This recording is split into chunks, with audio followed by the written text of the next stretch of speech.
দেখো বন্ধুরা, এই যে বেতো শাক কিনে নিয়ে এসেছি বাজার থেকে। দেখো কি সুন্দর বেতো শাক।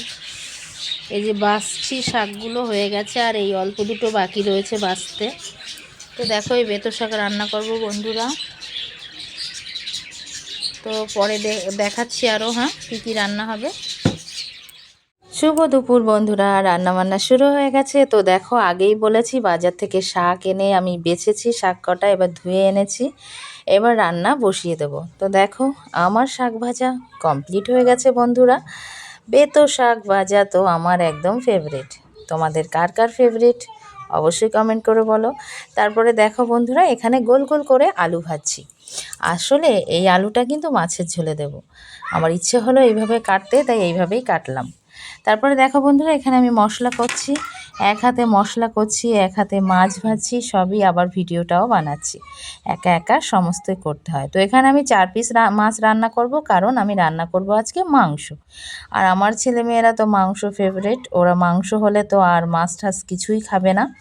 তো প্রায় সব রান্না হয়ে গেছে, এবার মাংসটা হচ্ছে, মাংস আর মাছের ঝোলটা হচ্ছে বন্ধুরা। তো দেখো আমি একসঙ্গেই মশলাটা করে নিয়েছি, যাতে বারবার মশলা করতে না হয়। আর এদিকে মশলাটা ভাজা হয়ে গেছে। আর আমি আস্তা লঙ্কা অবশ্যই দিয়ে দিই সবজিতে, আমার ওটা খেতে ভালো লাগে, আর বাচ্চাদের ঝাল লাগে বলে লঙ্কাটা কম দিই সবজিতে। তো দেখো বন্ধুরা, এখানে মাছটা দিয়ে আর আলুটা দিয়ে একসঙ্গে কষাচ্ছি আমি, কারণ এই মাছগুলো ভাঙে না সহজে। এটা হচ্ছে শার্টিং মাছ, আর আমার এই মাছটা খেতে খুব ভালো লাগে, কারণ এই মাছে খুব একটা কাঁটাও থাকে না, আর খেতেও বেশ টেস্ট লাগে। তা তোমরা কি শার্টিং মাছ ভালোবাসো? অনেকেই ভালোবাসে না, অনেকের এটা টক লাগে। তো অবশ্যই কে কে ভালোবাসো বলবে, আর যাদের ভালো লাগে না তারাও অবশ্যই কমেন্ট করে বলবে। তো দেখো বন্ধুরা, মাছের রান্না তো কমপ্লিট হয়ে গেছে।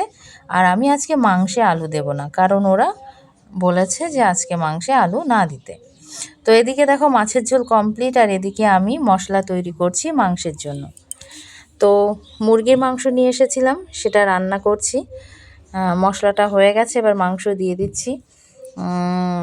যদিও বা মুরগির মাংসটা খাওয়া খুব একটা ভালো না, এখন যা মুরগির মাংসের প্রবলেম, যে ভ্যাকসিন দিচ্ছে, কিন্তু না খেয়ে বা মানুষ যাবে কোথায়, তাই না? বাঁচতে গেলে তো খেতেই হবে এগুলো। তো দেখো আমার মাংসটা প্রায় কষানো হয়ে গেছে। আমি খুব একটা বেশি মাংস আনিনি বন্ধুরা, আমি 500 মাংস এনেছিলাম।